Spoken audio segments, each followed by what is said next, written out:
नमस्कार दोस्तों, जो लोग पिछले एक साल का करंट अफेयर्स लेना चाहते हैं, वीडियो के डिस्क्रिप्शन में लिंक दे रखा है। पिछले एक साल के करंट अफेयर्स का पीडीएफ आप डाउनलोड कर सकते हैं। तो दोस्तों, यहाँ पर आज का सबसे पहला क्वेश्चन क्या बना है कि भारत का सबसे पहला विदेशी पक्षी पार्क, जिसका नाम है एक्सेल वर्ल्ड बर्ड पार्क, कहाँ पर शुरू किया गया है। तो यहाँ पर भारत का पहला विदेशी पक्षी पार्क जो है, इसको मुंबई में शुरू किया गया है। तो ऑप्शन सी यहाँ पर बिल्कुल सही हो जाएगा।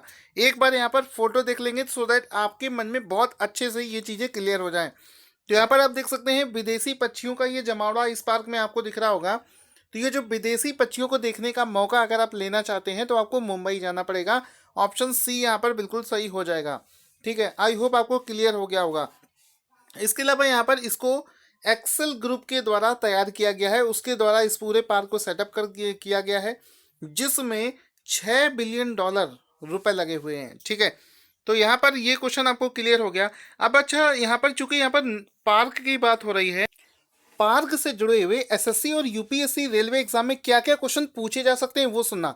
देखो, वैसे तो इंडिया में बहुत सारे नेशनल पार्क हैं, सबको याद करने बैठोगे तो याद नहीं होगा। कभी ऐसी कोशिश मत करना।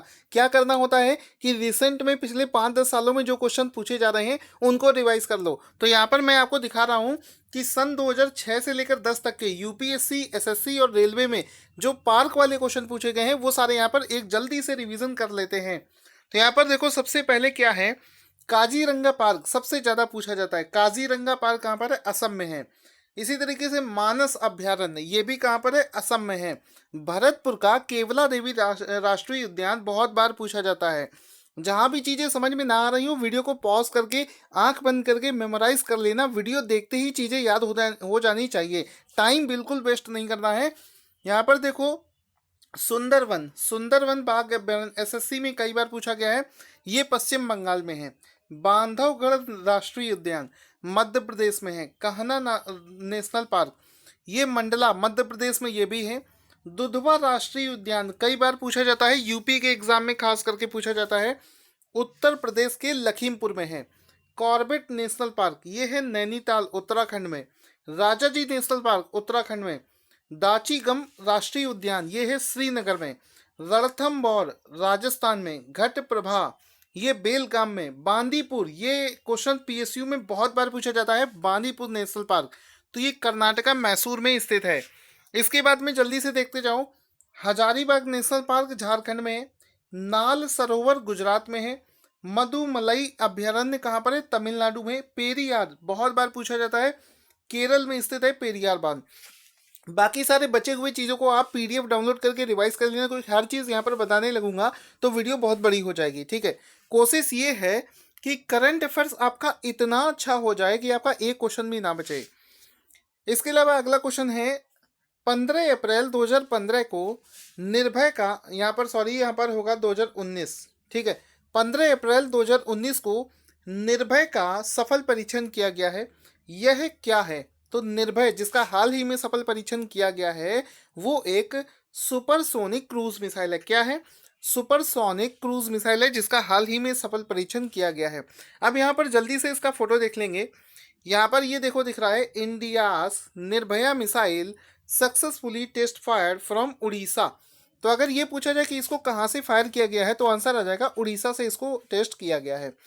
ठीक है, अब यहाँ पर एक क्वेश्चन आता है कि सर, एग्जाम में मिसाइल से रिलेटेड भी कोई क्वेश्चन पूछा जाता है क्या? बिल्कुल पूछा जाता है। अगर कोई मिसाइल रिसेंट में लॉन्च हुई है तो वो पूछेगा।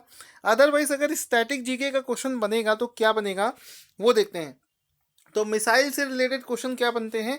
मिसाइल में मेनली ये पूछा जाता है कि कोई मिसाइल अगर है, वो सरफेस टू सरफेस मारती है या सरफेस टू एयर मारती है, या फिर वो एयर टू एयर वार करती है। तो ये चीज़ें पूछी जाती हैं।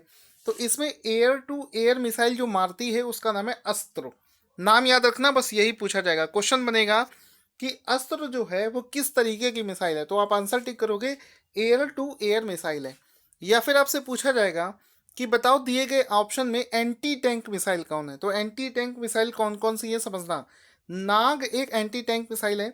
हेलिना ये एक एंटी टैंक मिसाइल है। और अमोघा ये भी एक एंटी टैंक मिसाइल है। सबसे ज़्यादा पूछा जाता है नाग क्या है, तो आंसर टिक करोगे ये एक एंटी टैंक मिसाइल है। आगे चलते हैं, सरफेस टू एयर में कौन कौन सी मार करती हैं? तो सरफेस टू एयर में त्रिशूल हो जाएगा और आकाश हो जाएगा।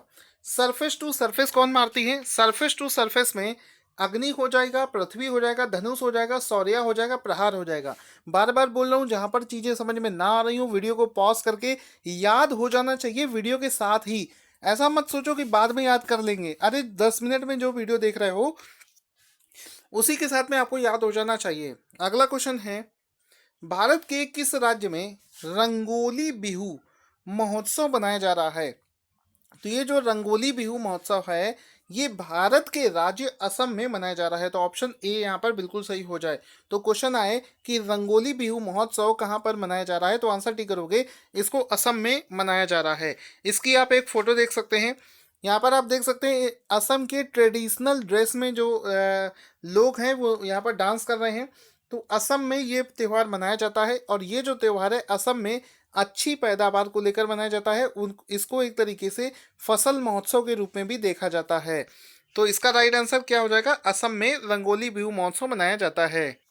इसके अलावा दोस्तों एक चीज़ बोलना चाहूँगा, जिन लोगों को डेली बेसिस पर पीडीएफ डाउनलोड करने में दिक्कत होती है, कभी कभी मैं लिंक नहीं शेयर कर पाता हूँ, वो लोग मेरे टेलीग्राम चैनल को जरूर ज्वाइन कर लें, क्योंकि वहाँ पर मैं डेली बेसिस पर पीडीएफ अपलोड कर देता हूँ। ठीक है, आगे चलते हैं। अब यहाँ पर देखो, इसी से जुड़ी कुछ और इन्फॉर्मेशन देखते हैं कि इस त्यौहार को कृषि त्यौहार के रूप में भी जाना जाता है, और असम में बिहू का त्यौहार जो है वो 3 फेज में मनाया जाता है, जिसके नाम हैं रंगोली बिहू, ठीक है, मुगली बिहू और कंगाली बिहू। ये 3 तरीके के बिहू फेस्टिवल असम में मनाए जाते हैं। चूंकि बात यहाँ पर असम की हो रही है, तो असम की राजधानी क्या है? दिसपुर, और मुख्यमंत्री का नाम है सर्बानंद सोनोवाल। आप लोग कमेंट करके बताएंगे असम के गवर्नर का क्या नाम है, जल्दी से कमेंट बॉक्स में आंसर लिख देना। अगला क्वेश्चन से पहले बता दूं कि रिसेंट में पूरे मतलब जनवरी से लेकर अभी तक करंट अफेयर्स के असम राज्य के जितने भी क्वेश्चन बने हैं वो देख लेते हैं। तो असम का करंट अफेयर्स का रिवीजन, हाल ही में एक प्रश्न बना था कि देश के सबसे लंबे रेल रोड ब्रिज जिसका नाम है बोगी बील ब्रिज, ये भारत के किस राज्य में शुरू किया गया है? तो इसका राइट आंसर हो जाएगा, ये जो बोगी बील ब्रिज है इसको असम राज्य में शुरू किया गया है। यह देश का सबसे लंबा रेल रोड ब्रिज है। ठीक है, इसकी लंबाई क्या है? इसकी लंबाई लगभग 5 किलोमीटर है। ठीक है, ये कौन सी नदी पर बना है? तो आंसर टिक करोगे, इसको ब्रह्मपुत्र नदी पर बनाया गया है। ये कौन से जिले में है? तो ये असम के डिब्रूगढ़ जिले में बनाया गया है। एक तो ये क्वेश्चन हो गया। दूसरा क्वेश्चन ये हो गया, एक हाल ही में असम का बजट पेश हुआ था, और वहां पर ये अनाउंस किया गया था कि जितनी भी नई दुल्हन है उनको 1 तोला सोना सरकार राज्य सरकार के द्वारा दिया जाएगा। तो ये कौन से राज्य में हुआ? ये भी असम राज्य में होगा। तो ये फटाफट वाला रिवीजन था, शायद ही है कि अब आपका कोई क्वेश्चन गलत होगा। इस वजह से बार बार आपसे बोलता हूं कि जब भी सोकर उठो आदत बना लो, पूरे दिन में सबसे पहले आपको ये वीडियो देखना है, उसके बाद में अमित बताना देखो, वीडियोस देखो, जोक देखो, कुछ भी देखो।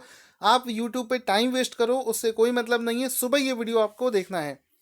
अगला क्वेश्चन है, भारतीय रेल परिवहन दिवस किस दिन मनाया जाता है? तो ये भारतीय रेल परिवहन दिवस जो है ये मनाया जाता है 16 अप्रैल को।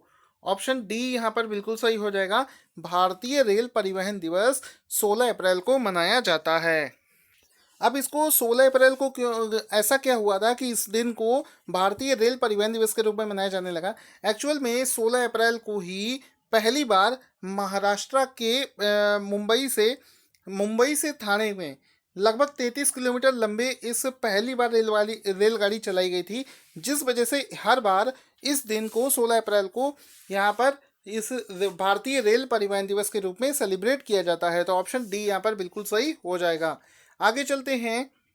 क्वेश्चन है, उत्तर प्रदेश के किस शहर में, फिर से समझना, उत्तर प्रदेश के किस शहर में पहाड़ी बया चिड़िया के संरक्षण के लिए विश्व का पहला बया प्रजनन केंद्र बनाया जा रहा है? ठीक है, देखो विश्व का भी पहला है, भारत को तो पहला हो ही जाएगा। ठीक है, कर क्या रहे हैं, एक चिड़िया होती है जिसको बोलते हैं पहाड़ी बया चिड़िया। ठीक है, उसका प्रजनन केंद्र कह रहे हैं कि उत्तर प्रदेश में कहाँ पर बनाएगा? तो यहाँ पर एक इसका राइट आंसर हो जाएगा मेरठ में बनाया जाएगा। अगर पूछा जाए भारत के किस राज्य में बनेगा तो आंसर हो जाएगा उत्तर प्रदेश। अगर पूछे उत्तर प्रदेश में किस शहर में तो आंसर हो जाएगा मेरठ में बनाया जाएगा। अब ये पहाड़ी बया होती क्या है? अब आपके मन में सवाल आ गया सर एक बार फोटो दिखा दो तो और अच्छे से क्लियर हो जाए। बिल्कुल दिखा देंगे जी आपको। तो यहाँ पर आपको फोटो दिखा देते हैं। ये वाली चिड़िया आपने हो सकता है देखी हो, इसको बोलते हैं पहाड़ी बया। और ये क्या करती है, छोटे छोटे पेड़ों पर अपना इस तरीके से घोंसला बनाती है, अक्सर आपने देखा होगा। ये आप देख सकते हैं एक पेड़ पर बहुत सारे जो छोटे छोटे घोंसले आपको दिखते होंगे, इसी को बोलते हैं पहाड़ी बया। ठीक है, तो यहाँ पर इसका एक और सुंदर सा फोटो देख लेते हैं, क्योंकि नेचर्स की फोटो देखने में बड़ा ही सुकून मिलता है। तो यहाँ पर इसके लिए जो प्रजनन केंद्र बनेगा वो बनेगा मेरठ में, उत्तर प्रदेश की मेरठ में पहाड़ी बया का प्रजनन केंद्र बनाया जाएगा, जो कि विश्व का पहला ऐसा प्रजनन केंद्र होगा। आई होप आपको क्लियर हो गया होगा। आगे चलते हैं। क्वेश्चन है, मुकेश अंबानी की रिलायंस जियो की ग्राहकों की संख्या कितने वर्ष में 30 करोड़ से अधिक हो गई है? बहुत बड़ी बात है, बहुत तेजी से प्रोग्रेस कर रहे हैं मुकेश अंबानी। तो यहाँ पर ये सब कमाल हो रहा है रिलायंस जियो की वजह से, और ये मात्र 2.5 साल में, आप विश्वास नहीं मानोगे, मात्र 2.5 साल में 30 करोड़ से ज़्यादा उसके जो ग्राहक हो चुके हैं। एक एक रुपए भी अगर किसी ने दे दिया तो 30 करोड़ रुपए तो उनके ऐसे ही हो गए एक दिन में। तो आप सोचो, सभी लोग लगभग 150, 200, 300, 400 वाला प्लान तो लेते ही हैं। तो आप सोच सकते हैं कितनी कमाई यहाँ पर रिलायंस जियो की होती होगी। और इवन हम लोगों को थैंक यू भी बोलना चाहिए, क्योंकि रिलायंस जियो की मदद से ही आज हम इतने सस्ते नेट को अवेलेबल हो रहा है कि हम यूट्यूब पर पढ़ाई कर पा रहे हैं। अदरवाइज हम लोग महंगे नेट पर यूट्यूब पर पढ़ाई नहीं कर सकते थे। तो यहाँ पर मात्र 2.5 साल में 30 करोड़ से भी ज़्यादा यूजर्स जो बनाए हैं वो बनाए हैं मुकेश अंबानी की रिलायंस जियो ने। आगे चलते हैं। यहाँ पर मुकेश अंबानी का फोटो देख सकते हैं, रिलायंस जियो यहाँ पर आपको दिख रहा होगा। साथ ही साथ में दुनिया में, ठीक है समझना बात को, दुनिया में ये जो जियो है, रिलायंस जियो, दुनिया में सबसे तेज 100 मिलियन कस्टमर जोड़ने वाली कंपनी बन गई। इतनी तेजी से कस्टमर किसी भी कंपनी ने नहीं जोड़ा है। दूसरा, 170 दिनों में इसने 100 मिलियन कस्टमर जोड़े हैं, मात्र 170 डेज में। और अगर बात करी जाए एयरटेल की, तो एयरटेल कंपनी जो है उसने 300 मिलियन सब्सक्राइबर जोड़ने में 19 साल का वक्त लिया था। ठीक है, और इन्होंने कितने कम समय में ही, मात्र 2.5 से 3 साल में ही 100 करोड़ यूजर्स का बेस बना लिया है। ठीक है, तो यहाँ पर ये चीज़ें क्लियर हो गई। अगला प्रश्न है, मोहम्मद इस्ताये को हाल ही में किस देश का नया प्रधानमंत्री बनाया गया है? नाम समझना, मोहम्मद इस्ताये को किस देश का प्रधानमंत्री बनाया गया है? तो राइट आंसर हो जाएगा फिलिस्तीन का प्रधानमंत्री बनाया गया है। ऑप्शन सी यहाँ पर बिल्कुल सही हो जाएगा। अब मन में कि सर अगर आप फिलिस्तीन को मैप में दिखा देंगे तो थोड़ा और क्लियर हो जाएगा, समझ में आ जाएगा ये कहाँ पर है। तो यहाँ पर ये सबसे पहले तो प्रधानमंत्री जी का फोटो देख लीजिए। ये जो मुस्कुरा रहे हैं यही हैं वहाँ के प्रधानमंत्री, जिनका नाम है मोहम्मद इस्ताये। अब ये है फिलिस्तीन के। फिलिस्तीन कहाँ पर है आपको दिखा देते हैं। ये रहा अपना प्यारा भारत, और यहाँ पर ये जो छोटा सा देश आपको दिख रहा है ये है फिलिस्तीन। खाड़ी देशों के बीच में इसकी जगह आती है। अगला क्वेश्चन है, हाल ही में जारी की गई ताज़ा WTA रैंकिंग में कौन सी भारतीय महिला टेनिस खिलाड़ी टॉप 200 में आ गई है? तो यहाँ पर पहली बार ऐसा हुआ है कि ये जो खिलाड़ी है जिसका नाम है अंकिता रैना, ये टॉप 200 टेनिस खिलाड़ियों में आ गई है। इनका नाम है अंकिता रैना। तो यहाँ पर आपको एक न्यूज़पेपर की कटिंग भी दिखा देते हैं, दैनिक भास्कर की। यहाँ पर आप देख सकते हैं इनका फोटो अंकिता रैना का, जिसमें लिखा है, भारत की अंकिता रैना 23 स्थान की छलांग लगाकर टॉप 200 में पहुंच गई हैं। ठीक है, हर क्वेश्चन में मैं फोटो लगाता हूँ और बहुत मेहनत से ये वीडियोस बनते हैं। इसके बावजूद भी अगर आपको एक लाइक भी नहीं कर सकते हैं तो दोस्तों ये बहुत ही डिमोटिवेशन वाली बात होती है। जितना आप सपोर्ट करेंगे दोस्तों उतना ही अच्छा कंटेंट मैं बनाऊंगा। ठीक है, हर क्वेश्चन में आपको फोटो मिलेगा मेमोराइज करने के लिए। तो पूरी ताकत से आप लोग भी मुझे मोटिवेट करने के लिए वीडियो को लाइक और शेयर करना बिल्कुल ना भूला करो। आगे चलते हैं। हाल ही में चुनाव आयोग ने किस नेता पर धार्मिक आधार पर वोट मांगने के लिए 72 घंटे तक प्रचार करने पर रोक लगा दी है? तो ये जो रोक लगाई गई है वो लगाई गई है योगी आदित्यनाथ पर, जिन्होंने एक जगह बयान दिया था जिसमें उन्होंने कहा था कि अगर हमारी विपक्षी पार्टी अली में विश्वास रखती है तो फिर बीजेपी सरकार जो है वो बजरंग बली पर विश्वास रखती है। तो ये जो धार्मिक भावनाओं को लेकर यहाँ पर इन्होंने स्टेटमेंट दिया था, जिसको लेकर योगी आदित्यनाथ पर 72 घंटे का बैन लगाया है चुनाव आयोग के द्वारा। तो दोस्तों ये तो थे आज के क्वेश्चन। अब करते हैं करंट अफेयर्स का रिवीजन, देखते हैं सबसे पहले आंसर कौन देगा। क्वेश्चन है कि किस महिला बॉक्सर ने 54 किलोग्राम कैटेगरी में हाल ही में स्वर्ण पदक जीता है। हाल ही में अपनी तरह का पहला वोटर्स पार्क कहां पर बनाया गया है। हाल ही में ऑनलाइन गेम पबजी को किस देश में बैन कर दिया गया है।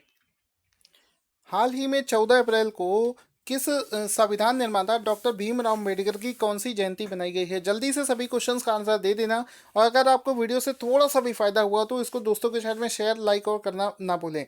और जिन लोगों को एक साल का करंट अफेयर्स चाहिए वो वीडियो के डिस्क्रिप्शन से ले सकते हैं। डेली बेसिस पर पीडीएफ लेने के लिए टेलीग्राम चैनल को ज्वाइन करना ना भूलें। Thank you for watching this video.